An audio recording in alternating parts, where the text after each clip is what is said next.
Te voy a decir algo que no quieres escuchar, algo que destruirá esa fantasía reconfortante que te vendieron desde niño. Estás jodido, y no por falta de esfuerzo, no por falta de talento, no porque seas flojo o porque no te levantes a las 5 de la mañana a correr. Estás jodido porque naciste en el lugar equivocado, con el apellido equivocado, en la casa equivocada. Y todo ese discurso bonito sobre el esfuerzo y la disciplina es una cortina de humo diseñada para que no veas la trampa, para que sigas corriendo en la rueda del hámster creyendo que algún día vas a llegar a algún lado. La meritocracia es una mentira hermosa, bien empaquetada, con moño de colores y tarjeta de felicitación. Te la contaron en la escuela, te la repitieron en la universidad, te la gritan desde cada publicación motivacional en redes sociales. La idea es simple y seductora. Si te esfuerzas lo suficiente, si eres lo suficientemente inteligente, disciplinado y persistente, el mundo se abrirá ante ti como las aguas del Mar Rojo. El éxito será tuyo, la riqueza será tuya, la libertad será tuya. Pura basura. La verdad es mucho más cruel y elegantemente simple. Tu vida no depende de cuánto corras, sino de dónde te colocaron en la línea de salida. Algunos nacen a 10 metros de la meta con zapatos de correr de última generación y un equipo de entrenadores personales. Otros nacen a 10 kilómetros con los pies descalzos y cadenas en los tobillos. Y luego les dicen a ambos que la carrera es justa, que el que llegue primero simplemente quiso más, se esforzó más, fue más inteligente. Es una broma cruel, y tú te la has creído. Déjame mostrarte cómo funciona realmente esta mierda. Durante décadas, nos simplificaron todo con la vieja historia de Karl Marx. Dos bandos, dos clases. Los dueños del capital, la burguesía, los que tienen las fábricas, las empresas, los medios de producción. Y del otro lado, el proletariado, los que solo tienen su fuerza de trabajo para vender, su tiempo, su cuerpo, su energía, una contra el otro. Simple, limpio, fácil de entender. Pero esa simplicidad es justamente lo que nos tiene atrapados, porque la realidad es mucho más retorcida, mucho más sofisticada en su crueldad. Max Weber entendió algo que Marx no quiso o no pudo ver. La clase social no es una línea recta, es un triángulo de 3 puntas que se clavan en diferentes partes de tu existencia. Está tu clase económica, lo que tienes en el banco, tus propiedades, tus ingresos, eso es obvio. Pero también está tu estatus social, el prestigio, el honor, lo que la gente piensa de ti cuando escucha tu nombre o tu profesión. Y finalmente está tu poder, tu capacidad real de influir en las decisiones que afectan tu vida y la de los demás. Y aquí viene el truco perverso. Estos 3 elementos no se alinean, no van de la mano. Puedes tener dinero y 0 estatus social. Piensa en el narco que tiene millones pero al que nadie respeta realmente.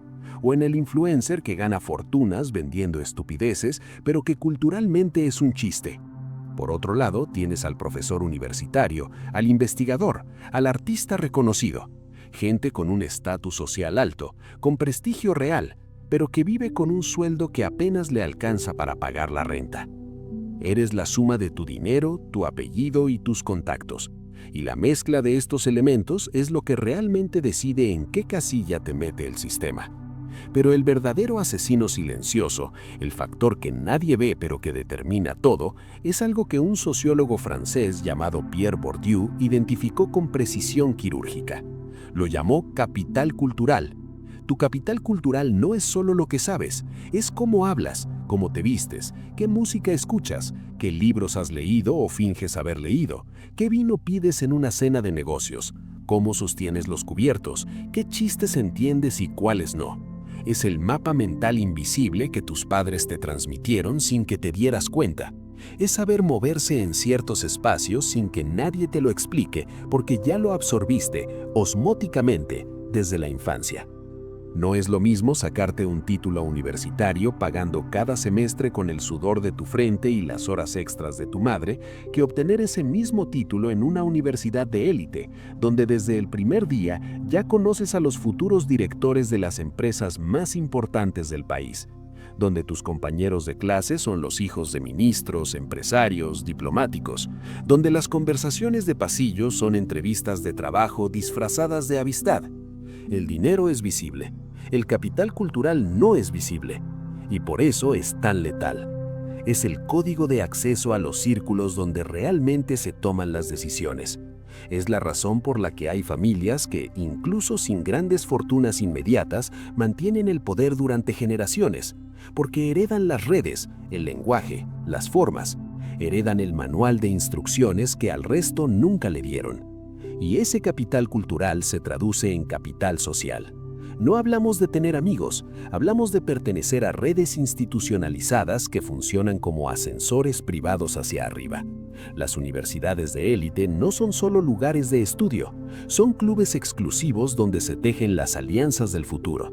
Los congresos, las asociaciones profesionales, los clubes privados, las juntas directivas. Espacios donde el intercambio social aparentemente desinteresado es en realidad el motor silencioso que garantiza que tu capital se multiplique. Si perteneces a esa red, tu riesgo disminuye drásticamente. Si estás fuera, tu esfuerzo vale la mitad, o menos. Esta es la transferencia de poder no monetaria que el sistema jamás quiso que vieras. Por eso te venden la historia del esfuerzo individual.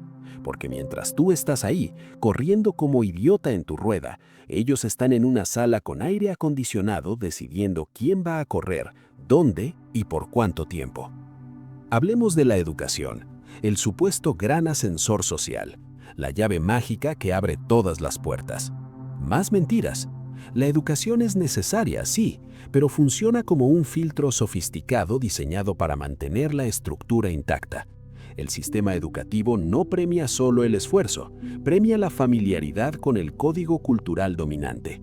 Los hijos de las élites ya conocen ese código, lo aprendieron en la mesa del comedor, en las vacaciones familiares, en las conversaciones casuales. Es su idioma, es su territorio.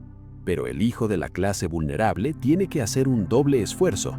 Primero, superar las deficiencias formativas de base, porque su escuela era una mierda, porque no tenía libros en casa, porque nadie le enseñó a estudiar, porque tuvo que trabajar mientras estudiaba. Y segundo, descifrar un código social que le es completamente ajeno. Tiene que aprender a hablar, a comportarse, a pensar en maneras que contradicen todo lo que aprendió en su entorno. Y aún así, después de todo ese titánico esfuerzo, después de conseguir el título, después de endeudarse, de sacrificar años, se encuentra con que el título no es suficiente, es apenas el boleto de entrada, ni siquiera es la garantía de que te dejen entrar al edificio. Es solo el derecho a pararte en la fila y esperar, porque el juego nunca fue justa y nunca lo será. Dejemos de lado las etiquetas bonitas y hablemos con la brutalidad que esto merece. Definamos las clases como realmente son. En la base está la clase vulnerable. No son pobres, son vulnerables, y la diferencia es crucial. La vulnerabilidad significa vivir en el filo de la navaja. Significa que cualquier imprevisto, cualquier golpe, por pequeño que sea, puede destruirte. Un hijo que se enferma, una alza en el precio del alquiler, una semana sin trabajo, y todo se va a la caraja. No tienen colchón, no tienen red de seguridad. Su control se limita al día siguiente, porque no tienen el lujo de planificar a largo plazo cuando no sabes si mañana vas a poder comer. El ahorro, ese concepto tan simple para otros, para ellos es un lujo que solo se consigue a costa de sacrificar algo vital. Comida, salud, educación. Trabajan en empleos de alto desgaste y bajo impacto. Cuerpos que se rompen a cambio de salarios que no alcanzan. La precariedad y la informalidad no son accidentes, son mecanismos estructurales diseñados para garantizar mano de obra barata, flexible y desechable. Son la lubricante que mantiene funcionando la máquina. Y aquí está la ironía más cruel. La clase esta es la que más paga con su tiempo y su salud, pero es la que menos recibe. Su esfuerzo no es proporcional a su recompensa. Nunca lo fue, nunca lo será.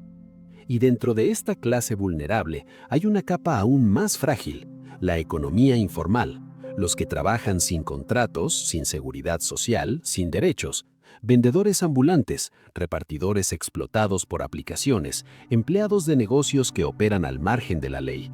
Son invisibles para el Estado, invisibles para el sistema, hasta que se necesita su trabajo, entonces aparecen mágicamente.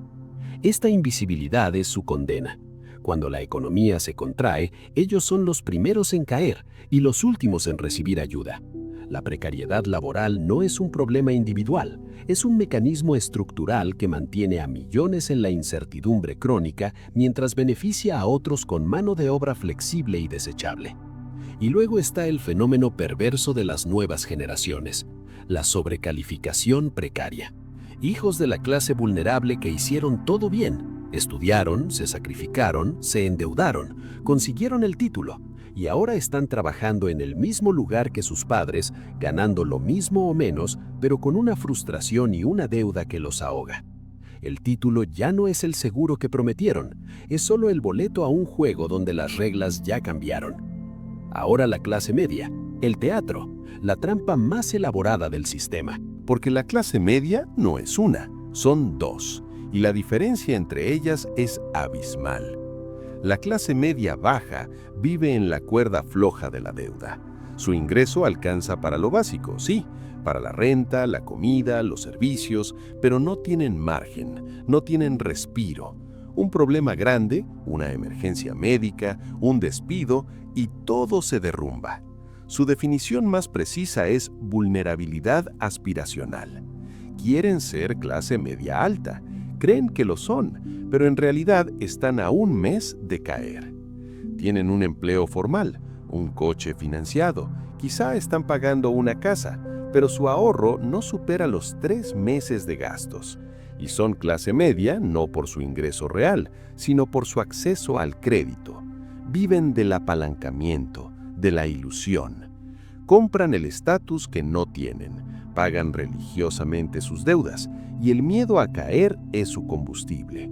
Un miedo constante, sordo, que los mantiene despiertos por las noches, que los obliga a seguir corriendo. La clase media alta ya superó ese umbral. Su ingreso es robusto, tienen capacidad real de ahorro e inversión. No solo cubren gastos, destinan una parte significativa a construir patrimonio, fondos de retiro, acciones, propiedades. Su seguridad no depende de un solo empleo. Si pierden el trabajo, no entran en pánico, entran en modo búsqueda. Son los que realmente mueven la economía, los que pagan la mayor parte de los impuestos, los que consumen e invierten de manera sostenible. Pero también son prisioneros de su propio éxito, porque tienen mucho que perder, y eso los mantiene atados al sistema. Su salario es una jaula dorada. Tienen que seguir corriendo para no caer, mientras la clase alta ni siquiera está en la carrera. Porque la clase alta no se mide en millones, se mide en libertad, en capacidad de influencia, en poder real. Ellos no venden su tiempo, su dinero trabaja para ellos, generan ingresos sin intervención diaria, sin esfuerzo constante. El principio de Pareto opera a su favor con brutalidad matemática. El 20% de la población controla el 80% de la riqueza, y no necesitan esforzarse más, solo necesitan mantener el sistema funcionando. Su control no es micro, no intentan controlar el tráfico o el clima, intentan controlar las leyes que regulan el tráfico y el clima. Invierten en influencia, en lobbies, en poder político. Su juego es macro, sistémico, y por eso siempre ganan. Y aquí llegamos a la mentira más dañina de todas, la paradoja de la meritocracia. El sistema te dice, esfuérzate y serás recompensado. Estudia, trabaja duro, sé disciplinado y subirás. El ascensor social está ahí esperándote. Solo tienes que presionar el botón. Mentira. El ascensor está roto y lo ha estado durante décadas. Los datos no mienten.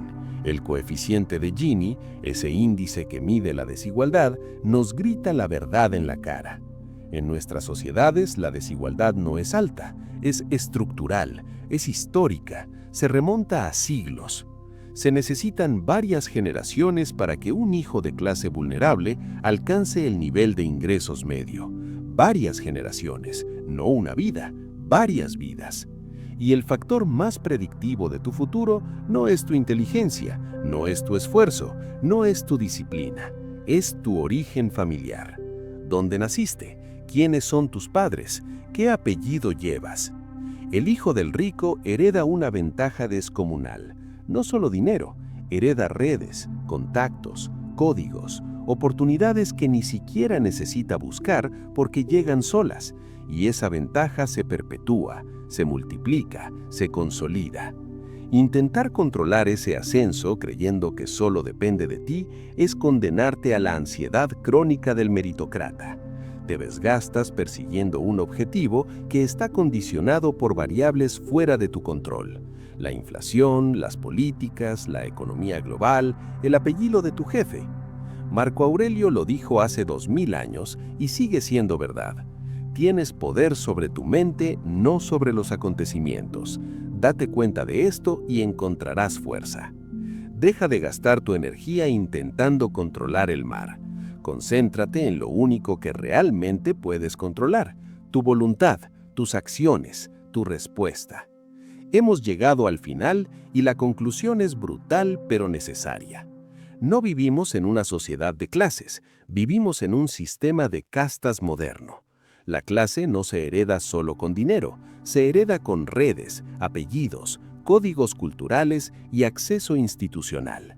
El dinero puede subir y bajar, pero la casta permanece. Es la suma del capital económico, social y cultural, y esa suma define tu destino antes de que tú intentes cambiarlo. Tu origen no solo limita tu futuro, lo predefine. Pero esto no es resignación, es claridad. La cura contra esta psicosis colectiva no es negar la realidad, es entenderla, reconocer los sesgos de la estructura, identificar dónde está realmente tu 20% de alto impacto. Educación específica, redes de valor real, ahorro constante y estratégico, inversión inteligente. Haz el trabajo, el esfuerzo sin apego, sabiendo que no puedes controlar el resultado, pero que puedes controlar tu proceso. La vida no premia a quien está exhausto, premia a quien sabe estar relajado mientras hace lo necesario. El poder no reside en negar la existencia de las clases, reside en entenderlas para dejar de jugar el juego que ellas esperan que juegues. Porque una vez que ves la trampa, una vez que entiendes cómo funciona el engranaje, puedes decidir conscientemente si quieres seguir siendo parte de la máquina o si vas a construir tu propio camino fuera de ella. No te van a dar permiso, no te van a facilitar el camino, pero al menos ya no estarás corriendo con los ojos vendados. Y eso, en este sistema podrido, ya es una pequeña victoria.